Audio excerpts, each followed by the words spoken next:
Hey guys, it's Vicky, and today I'm here to talk about the books that I'm planning to read in November. I cannot believe that the year is already almost over. It's crazy.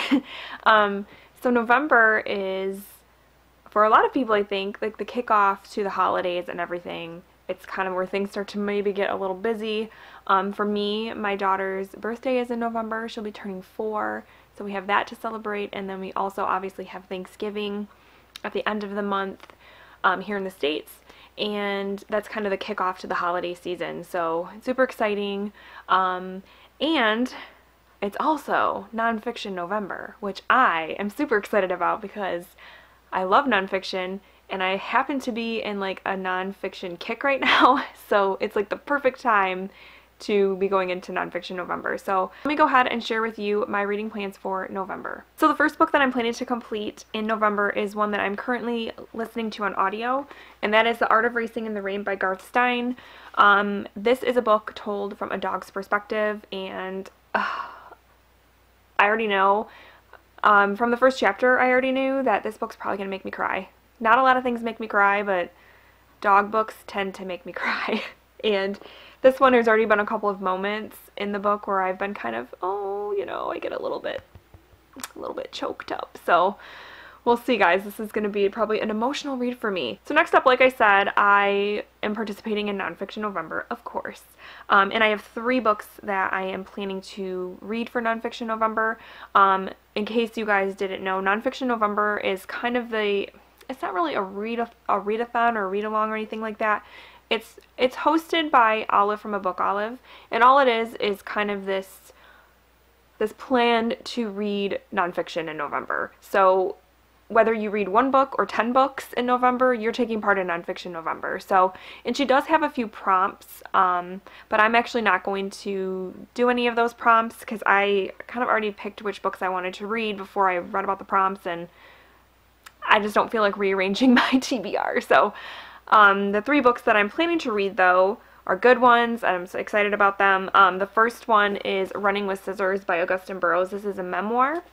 And from what I gather, it is about Augusten's kind of unconventional, bizarre upbringing.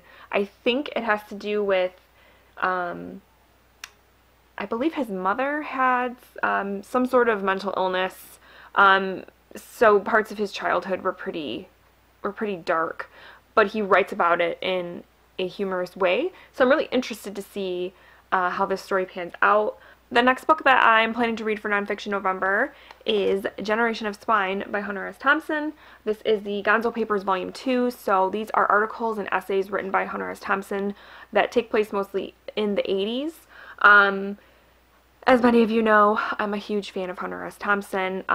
Yes, for those of you wondering, we did get the name Hunter from this man.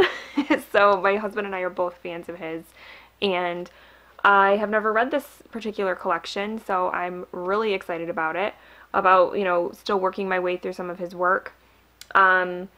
He just brings such humor and just some really thoughtful insights to things. He was such a talent, and yes, I'm really excited about this. I plan to start it on November 1st and kind of read an essay or 2 a day throughout the entire month. That seems to work out well for me, so we'll see how it goes. And then the last book that I'm planning to read for Nonfiction November is another memoir. It's one that I got from the library, so I probably will read this one first so that I can make sure I get it read. And that one is Hillbilly Elegy, a memoir of a family and culture in crisis by J.D. Vance.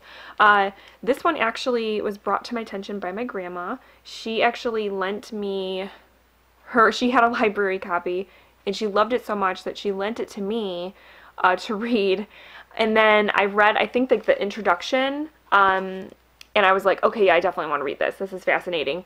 But then it had to go back to her library because somebody else wanted it. So I was like, okay, I'll just put it on hold at my library, no big deal. Well, there's a long wait list for this book at my library, and I just got it after waiting, I don't know, well over a month.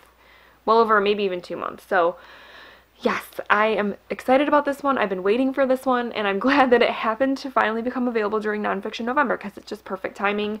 I've heard this one is comparable to Educated by Tara Westover, which I absolutely loved and gave 5 stars to, so I'm really excited to dive into this one. The last 2 books that I'm going to read for the month are my fiction picks, and the first one is Rose Madder by Stephen King. I have not read this one, but I will be buddy reading this with Bobby over at Bobby Reads Too Much. She has actually read this book, and it is what she says it is her favorite Stephen King book she's ever read. So I'm excited.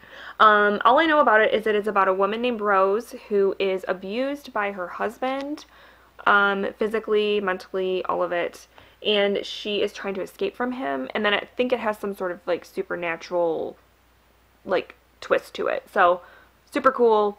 I'm in. I'm really excited to be buddy reading this with Bobby because we buddy read Gone with the Wind over the summer and into the fall, and we had a great time. So I'm really excited to do another buddy read with her, and I'm pretty sure I'll like this because, I mean, Stephen King, he usually does it for me.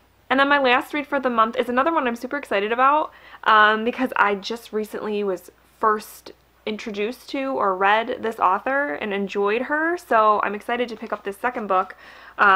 For me anyway. It's not her second book, but that book is The Clockmaker's Daughter by Kate Morton. I just read The Secret Keeper back in September. I buddy read that with Whitney, a subscriber, and we both enjoyed it a lot. I had a little bit of a rocky start with the book, but ended up really loving it. I don't really know anything about this, but I saw that it was a book of the month pick for October, so I went ahead and picked it, and I don't know. I hope it's good. I love the cover. It looks like it's going to be a great fall read. Alright guys, so those are my picks for November. Please let me know down below what you plan to read in the month because I would love to know, especially if you're planning on taking part in Nonfiction November. I would love to hear what everybody is planning to read. So other than that though, that is all I have for today. I hope that you guys have a great month and I will talk to you very soon. Thanks for watching. Bye.